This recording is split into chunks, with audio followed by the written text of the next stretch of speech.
Bonjour et bienvenue à l'église TPE Namur ce matin. Je suis vraiment heureux de te retrouver ici parmi nous. Si c'est la première fois que tu nous rejoins, je me présente, je m'appelle Nathanaël et je suis membre du TPE et musicien. Au nom de toute l'équipe de responsables, je veux vraiment te souhaiter la bienvenue et que tu te sentes à l'aise et à la maison avec nous. Si tu désires en savoir plus sur notre église, n'hésite pas après le culte à te rendre sur notre site internet www.tpe-namur.be ou sur tous nos réseaux sociaux. Alors, comment ça se passe chez nous? Eh bien, c'est très simple. Le dimanche matin, à 10h30, tu peux nous rejoindre sur deux plateformes. Sur YouTube, via notre chaîne TPE Namur, ou via Facebook, via la même chaîne. N'hésite pas, si tu as l'habitude le dimanche matin de prendre la Sainte Seine à l'église, à préparer les éléments, parce qu'un peu plus tard, on va la prendre ensemble. Nos cultes se déroulent en trois grandes parties. On commence par un moment de louange où vraiment l'équipe nous emmène dans un moment de connexion, de partage et de reconnaissance. Ensuite, on ira sur un moment de message qui sera porté par l'un de nos pasteurs ou parfois par un invité sur des thèmes qui peuvent varier de semaine en semaine. Et enfin, on terminera par un moment de partage, de dialogue, d'interview, afin d'aller plus loin en rapport avec ce qui vient d'être apporté dans le message. Et on aura également l'occasion de prendre un moment de prière ensemble. Si jamais tu es là sur une de nos plateformes en vidéo, n'hésite pas à commenter. Il y a des gens qui sont là pour t'encourager, pour répondre à tes questions, pour vraiment dialoguer avec toi. Donc n'hésite pas, commente en masse en dessous des vidéos. Alors si le culte, tu trouves ça déjà vraiment bien, mais que tu te dis que c'est pas suffisant, eh ben c'est très bien et j'ai une solution pour toi parce qu'on a deux rendez-vous à te proposer chaque semaine. Le mercredi de 19h30 à 20h30, on se rejoint sur la plateforme Zoom sur Internet pour un moment de partage, d'encouragement et de prière. Mais tu peux également nous rejoindre le vendredi soir de 18h à 19h pour un moment d'intercession. Alors si tu es intéressé par un de ces deux moments, n'hésite pas à prendre contact avec nous rapidement afin qu'on puisse te donner toutes les informations nécessaires.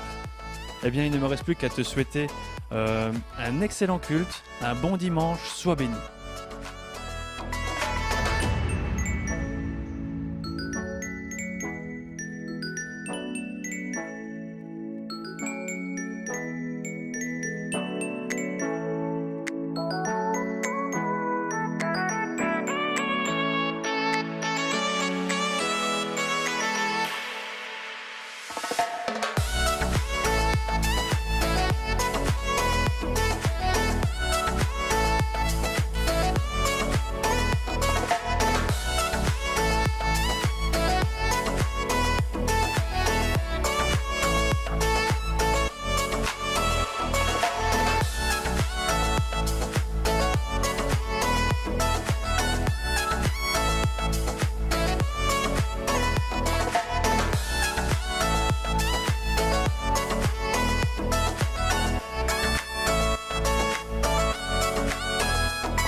Bonjour à tous, bon dimanche, on a profité du soleil cette semaine, c'était super. Et ce matin, on veut vous mettre du soleil dans le cœur. Alors, les enfants, restez bien attachés, restez bien accrochés. S'ils ne sont pas là, les parents, vous les appelez parce que d'ici une demi-heure, il va y avoir un petit quelque chose adapté pour les enfants. En attendant, moi, nous allons vous emmener dans la louange. Et je voulais vous faire prendre conscience de quelque chose. On va louer notre Dieu, mais on va aussi vraiment mettre en avant le nom de Jésus. Vous savez, c'est un nom qui sauve. Quand tu pries au nom de Jésus, il y a quelque chose qui peut se passer dans ta vie. Dieu, on colle tellement de choses derrière Dieu, mais Jésus, c'est un nom, on ne peut pas le changer, Jésus. Jésus, c'est celui qui a donné sa vie à la croix. Pour toi, c'est celui qui peut changer ta vie, qui peut changer ton monde. Alors quand tu pries au nom de Jésus. Et ce matin, on va vraiment le louer et l'honorer pour qui il est. On y va.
Premiers mots, tu me connaissais déjà. Oui, tu es si bon envers moi. Avant mon premier souffle, tu mis ta vie en moi.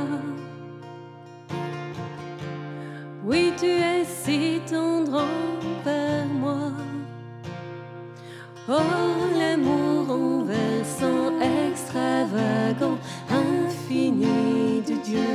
Sans faiblir, il me cherche, il me poursuit, me ramène à lui. Je suis indigne et sans mérite, mais pour moi tu t'es livré. Oh, l'amour renversant, extravagant, infini de Dieu.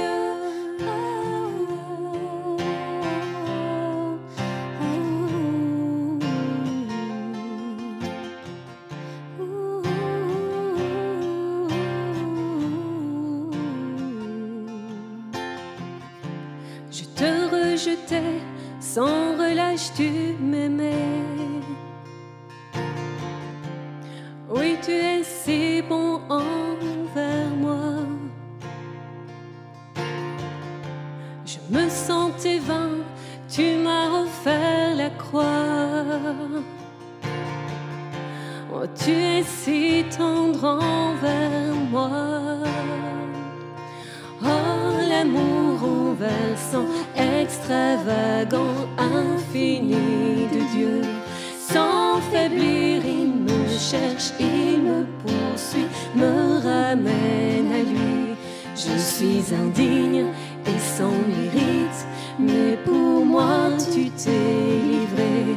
Oh, l'amour renversant, extravagant, infini de Dieu.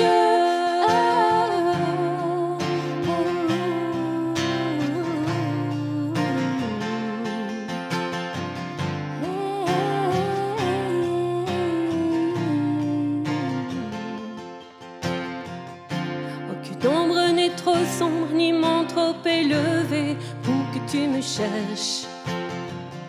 Aucun mur ne peut résister, ni mensonge tenir, sans fin tu me cherches. Aucune ombre n'est trop sombre, ni mon trop élevé pour que tu me cherches. Aucun mur ne peut résister, ni mensonge tenir, sans fin tu me cherches.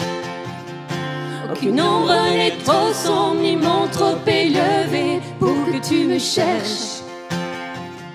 Aucun mur ne peut résister, ni mensonge tenir, sans fin tu me cherches. Oh, l'amour renversant, extravagant, infini de Dieu. Sans faiblir, il me cherche, il me poursuit, me ramène à lui. Je suis indigne et sans mérite, mais pour moi tu t'es livré. Oh, l'amour renversant, extravagant, infini de Dieu.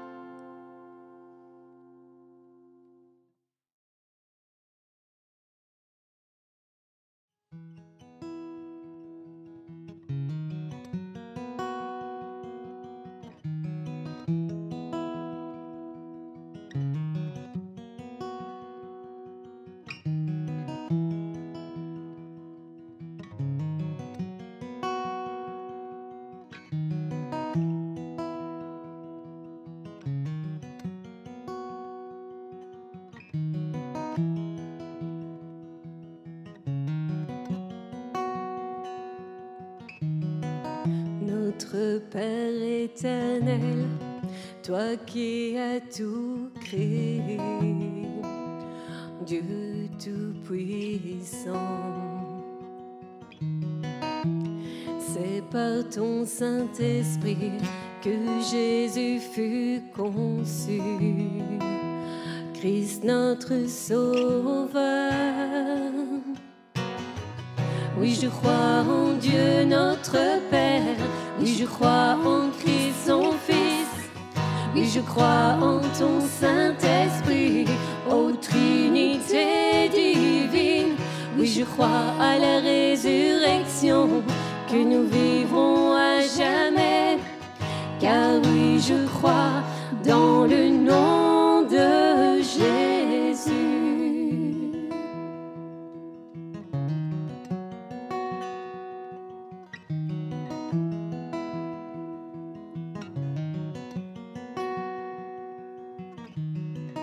notre juge et défenseur, tu souffris à la croix. Le pardon est en toi. Descendu jusqu'aux ténèbres, tu es ressuscité, à jamais élevé. Oui, je crois en Dieu notre Père. Oui, je crois en Christ son Fils. Oui, je crois en ton Saint-Esprit, ô Trinité divine. Oui, je crois à la résurrection, que nous vivrons à jamais. Car oui, je crois dans le nom de Jésus. Deux fois, oui, je crois en Dieu notre Père. Oui, je crois en Christ son Fils. Oui, je crois en ton Saint-Esprit, ô Trinité divine. Oui, je crois à la résurrection, que nous vivrons à jamais. Car oui, je crois dans le nom de Jésus. Oui, je crois en lui. Oui, je crois qu'il est vivant. Oui, je crois que Jésus est Seigneur. Oui, je crois en lui. Oui, je crois en lui. Oui, je crois qu'il est vivant.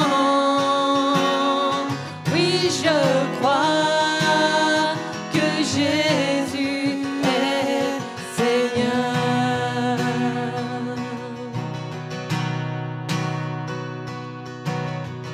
Oui, je crois à la vie éternelle. Je crois que d'une vierge il est né. Je crois à la communion des saints et en ta sainte Église. Oui, je crois à la résurrection quand Jésus reviendra. Car oui, je crois dans le nom de Jésus. Oui, je crois en Dieu notre Père. Oui, je crois en Christ son Fils. Oui, je crois en ton Saint-Esprit, ô Trinité divine. Oui, je crois à la résurrection, que nous vivrons à jamais.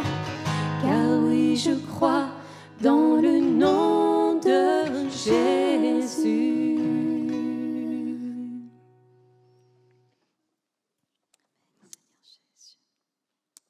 Alléluia. Seigneur, ce matin, nous voulons vraiment élever ton nom. Te dire combien tu es grand, Seigneur. Combien tu resplendis dans notre obscurité. Combien ta voix peut être un guide pour nous. Combien ta voix peut être rassurante pour nous. Alléluia.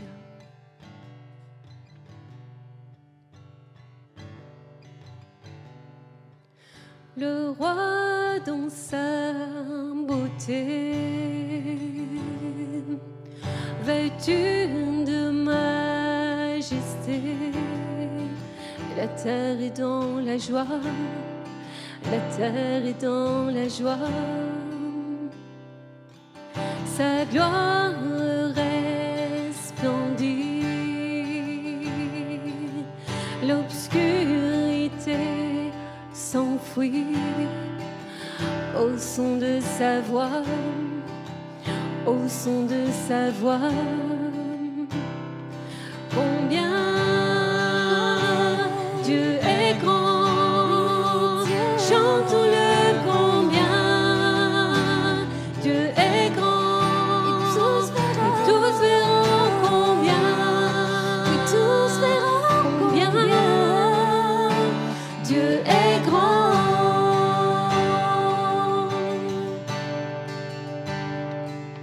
Car d'âge en âge il vit, le temps lui est soumis. Commencement et fin, commencement et fin céleste, céleste Trinité. Dieu d'éternité, il est l'agneau divin, il est l'agneau divin. Oh, combien Dieu est grand. Oui, Dieu. Chantons-le, combien Dieu est grand. Et tous verront combien. Et tous verront combien Dieu est grand.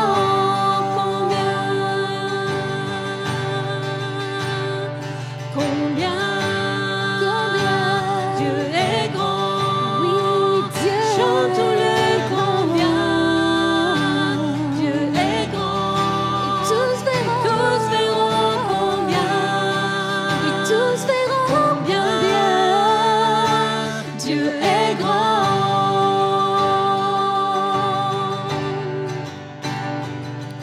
Son nom est tout puissant. Il est digne de louange. Je chanterai combien. Je chanterai combien Dieu est grand. Oui, son nom, son nom est tout puissant. Il est digne de louange. Je chanterai combien. Je chanterai combien Dieu est grand. De tout notre être, Seigneur, on te loue. De tout mon être, alors s'élève un chant. Dieu tout-puissant, que tu es grand. De tout mon être, alors s'élève un chant. Dieu tout-puissant, que tu es grand. Une dernière fois ensemble. De tout mon être, alors s'élève un chant. Dieu tout-puissant, que tu es grand. Je suis très heureux de vous retrouver pendant cette période de Pâques et la fin de cette période de Pâques. Et c'est vrai que si Noël, eh bien, est la plus fêtée, eh bien, Pâques, c'est la plus significative, le week-end le plus important pour nous chrétiens.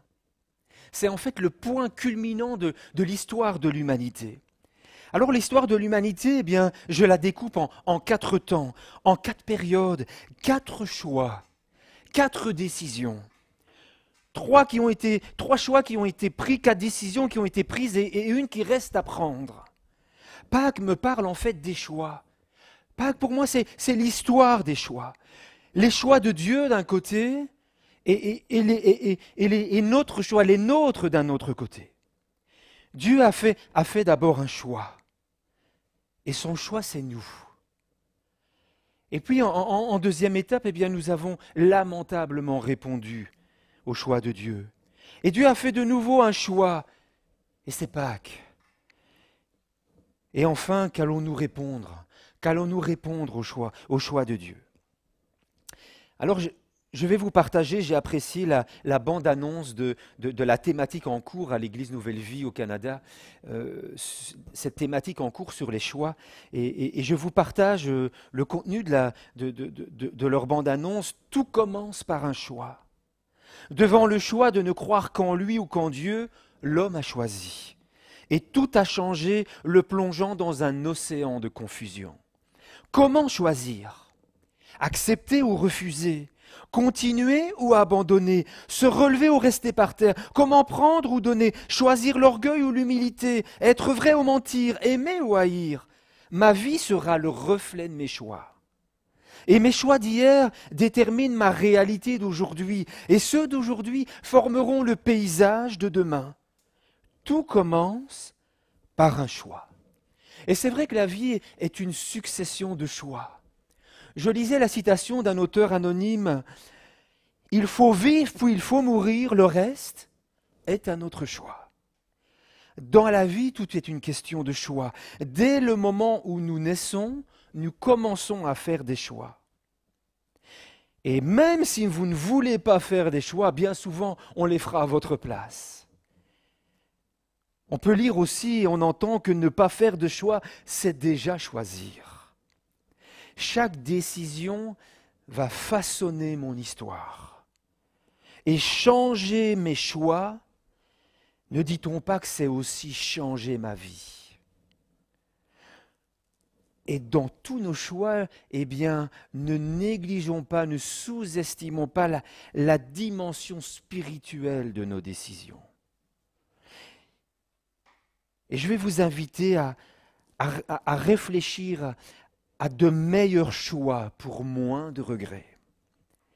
Alors le premier point que je développe avec vous, le premier choix de l'histoire de l'humanité, le choix initial de Dieu.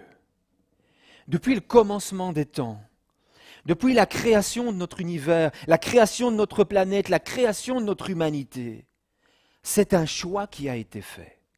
Non pas un boom dû au hasard, mais un choix divin, un choix intentionnel, un choix déterminant, et un choix qui a engendré de nombreuses actions extraordinaires, initiées, pensées par un Dieu extraordinaire.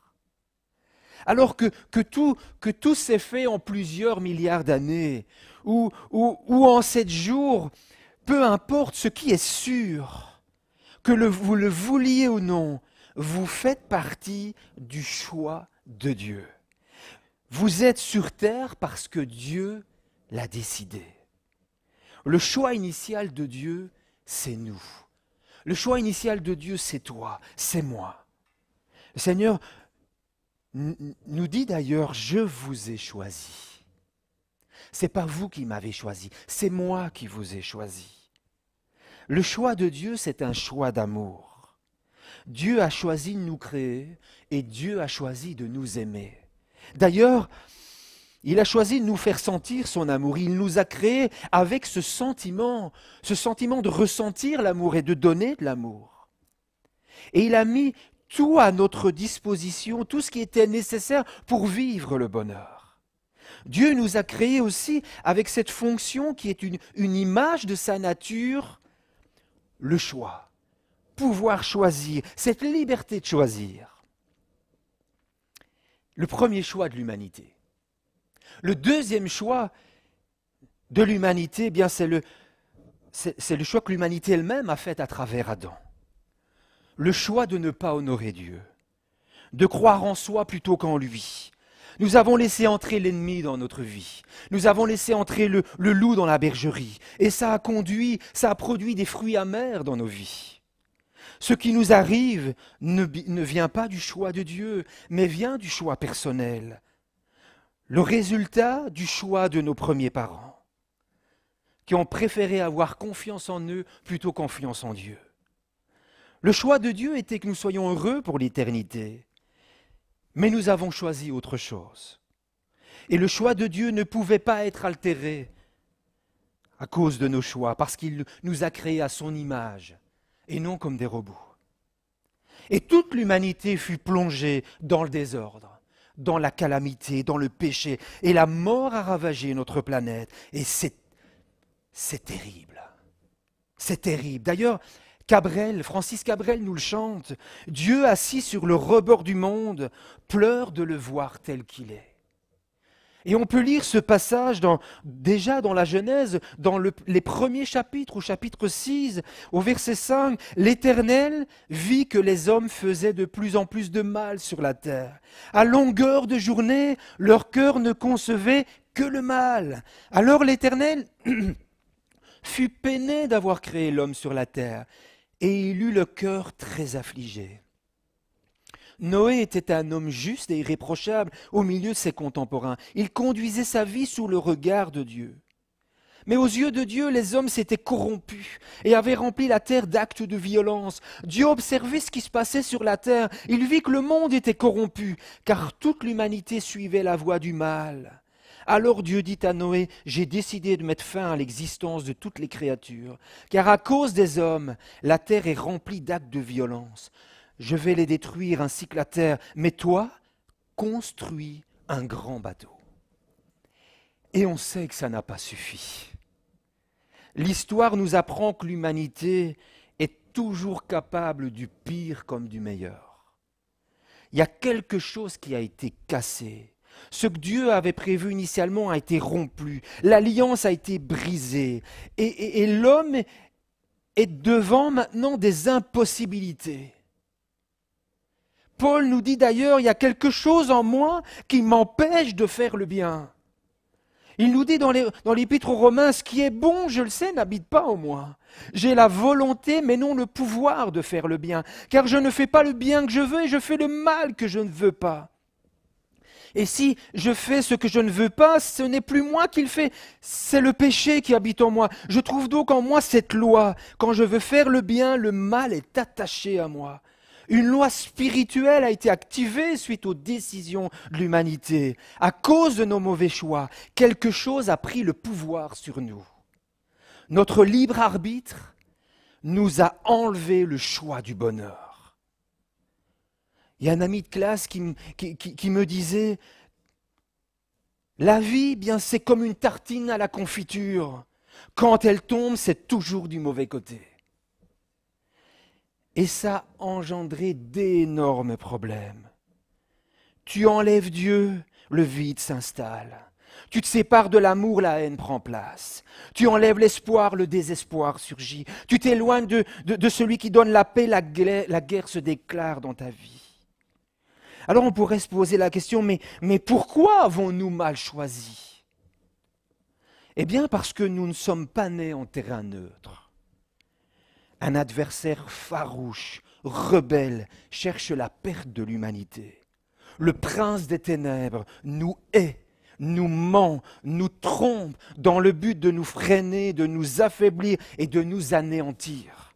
La Bible nous apprend que des générations entières d'hommes et de femmes se sont inspirés consciemment ou inconsciemment de cet ennemi. Et la vie sur la terre est devenue ardue, détraquée, piégée. Nous ne sommes pas nés en terrain neutre. Et Paul continue son discours en disant « Misérable que je suis, mais qui me délivrera du corps de cette mort ?» Et puis il y a un espoir qui surgit au verset 25. « Grâce soit rendue à Dieu par Jésus-Christ, notre Seigneur. » Un choix de Dieu arrive pour répondre au choix de l'homme. C'est le troisième choix de l'humanité, le choix ultime, le troisième choix de l'histoire de l'humanité, le choix ultime de Dieu pour le salut de l'humanité, Jésus. Dieu qui vient sur terre, Dieu qui réduit ses attributs divins, qui va vivre comme un homme. Il n'est pas soumis, lui, à ce pouvoir qui est sur l'homme, ce pouvoir qui empêche l'homme de faire le bien, parce qu'il est sans péché. Et que va-t-il faire quand il va venir sur la terre? Il va annoncer une bonne nouvelle. Il va réexpliquer ce qu'est le royaume de Dieu. Mais Jésus va se sacrifier pour nous sauver. Il va donner sa vie sur la croix. D'ailleurs, il le dit, je donne ma vie. On ne me la prend pas, mais je la donne. Je la donne. Il est intouchable, le Seigneur, parce qu'il ne subit pas cette loi spirituelle, le salaire du péché, c'est la mort, parce qu'il est sans péché. Mais c'est lui qui donne sa vie. Et c'est la seule raison pourquoi il est venu, pour sauver l'humanité qui est sans espoir. Il est venu briser le pouvoir du péché. Il est venu briser la puissance de la mort. Et ce qui n'était plus envisageable depuis le mauvais choix d'Adam est devenu de nouveau envisageable. D'ailleurs, il est écrit que Jésus, c'est le second Adam. Une deuxième chance est donnée à l'humanité tout entière. Et au chapitre 8 de l'Épître aux Romains, Paul nous dit, il n'y a donc maintenant aucune condamnation pour ceux qui sont en Jésus-Christ. En effet, la loi de l'esprit de vie en Jésus-Christ m'a affranchi de la loi du péché et de la loi de la mort. Car ce qui était impossible, Dieu l'a fait. Il a condamné le péché dans la nature humaine en envoyant à cause du péché son propre Fils dans une nature semblable à nous. Et l'apôtre Pierre enchaîne en nous disant « Il n'a commis aucun péché ». Il a pris nos péchés sur lui, il les a portés dans son corps sur la croix, afin qu'étant morts pour le péché, nous menions une vie juste. Oui, c'est par ces blessures que vous avez été guéris, car vous étiez comme des brebis errantes, mais à présent, vous êtes retournés vers le berger qui veille sur vous. Dans le monde spirituel, des nouvelles lois vont s'activer. Jésus va prendre notre place. Lui qui donne sa vie alors qu'il n'a commis aucune faute, eh bien, a le pouvoir de prendre notre place et nous prenons la sienne. Jésus est devenu ce que nous étions afin que nous devenions ce qu'il est. Alors on pourrait se poser la question, mais pourquoi Dieu a choisi cette voie, cette méthode? Pourquoi simplement ne pas pardonner les fautes de l'humanité, les erreurs de choix?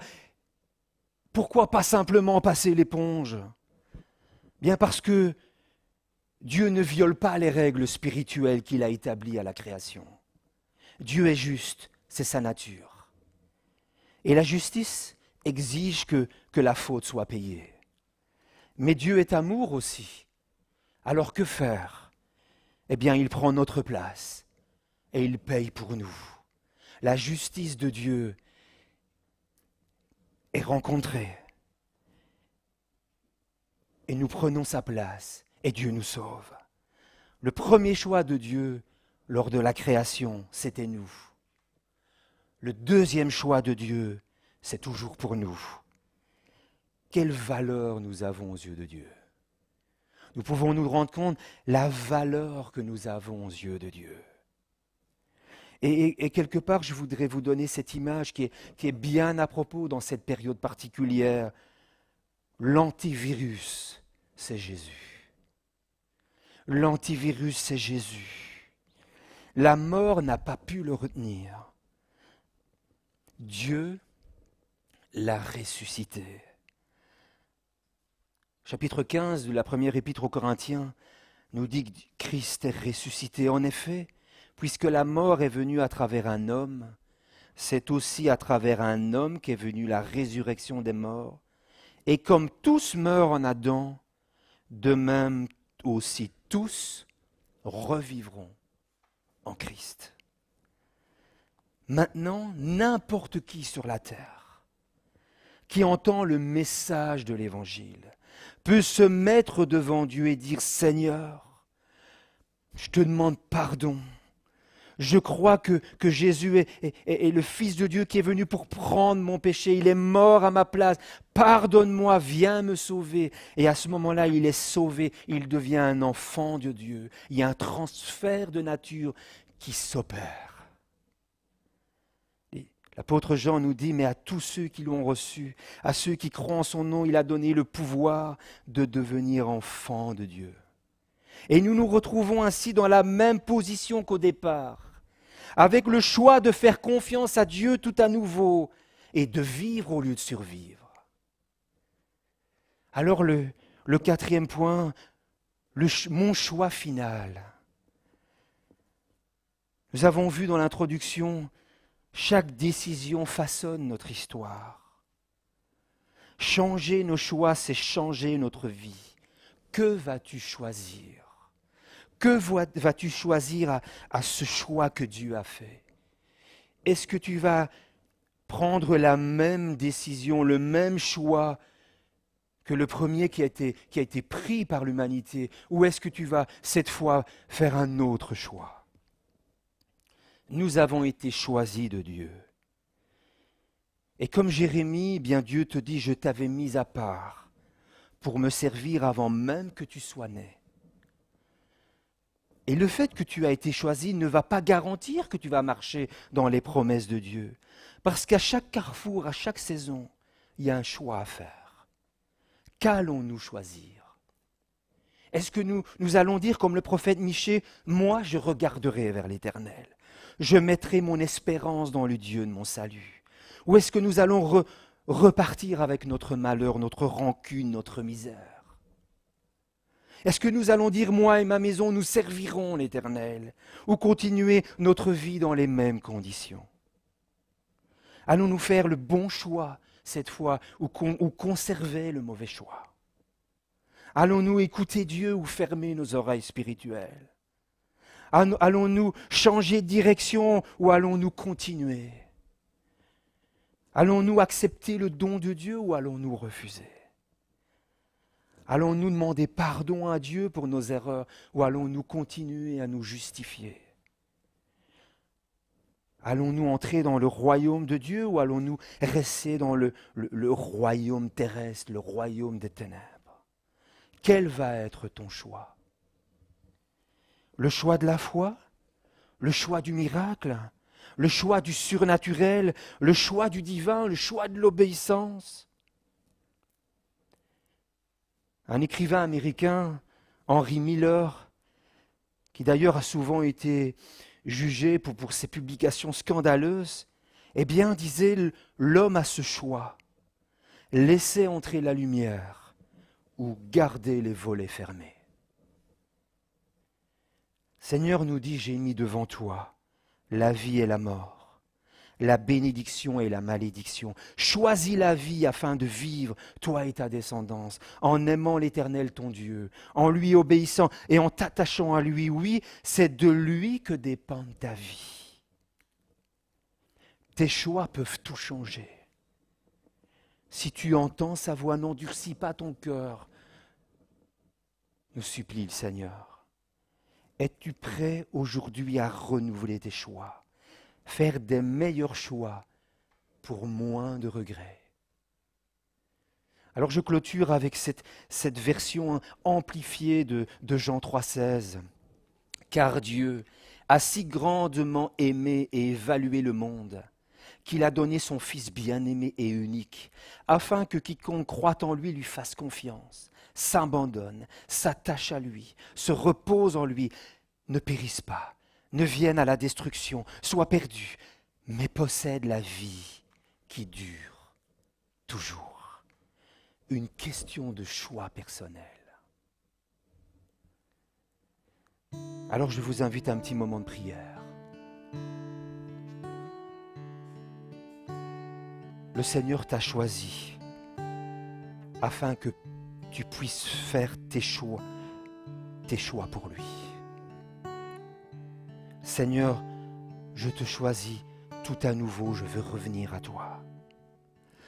À la croix, tu as pris ma place, Seigneur. À la croix, tu me donnes une seconde chance. Je veux t'ouvrir mon cœur, te demander pardon pour mes fautes et je veux te remettre mes mauvais choix d'hier et m'offrir à toi aujourd'hui. Alors je vais t'inviter à répéter avec moi, à faire cette prière de repentance, cette prière qui te réconcilie avec Dieu. Elle s'affiche à l'écran et je t'invite à la lire avec moi. Seigneur, je te remercie de ton amour et de ce que Jésus est venu dans le monde pour mourir pour moi. Je reconnais que j'ai dirigé jusqu'à présent ma propre vie et qu'ainsi j'ai péché contre toi. Je veux maintenant mettre ma confiance en toi, te recevoir dans ma vie et te suivre, Jésus. Merci de pardonner mes fautes. Fais de moi la personne que tu désires que je sois. Je te remercie d'avoir répondu à ma prière et d'être maintenant dans ma vie.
Merci Seigneur, car tu es venu nous donner la vie.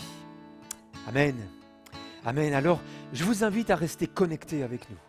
Restez connectés parce qu'on va poursuivre avec un mini-film que nous allons découvrir ensemble, qui va spécialement intéresser les enfants, un moment pour eux aussi, et aussi pour les plus grands. Alors, je vous invite peut-être pendant le moment d'annonce qui va suivre, pendant 10 à 20 secondes, eh bien, de rappeler les enfants pour se préparer, hein, pour cette vidéo que nous allons partager ensemble. Soyez richement bénis.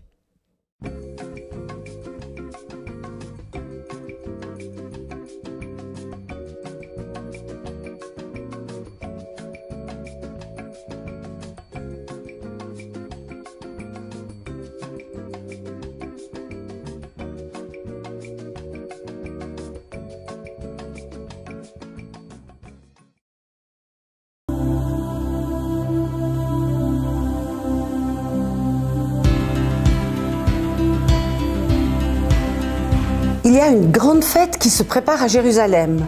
C'est la fête de la Pâque. Pour se souvenir qu'autrefois, dans un temps très très ancien, les gens du peuple d'Israël sont sortis d'Égypte avec une grande victoire. Et bien c'est ça la fête de la Pâque.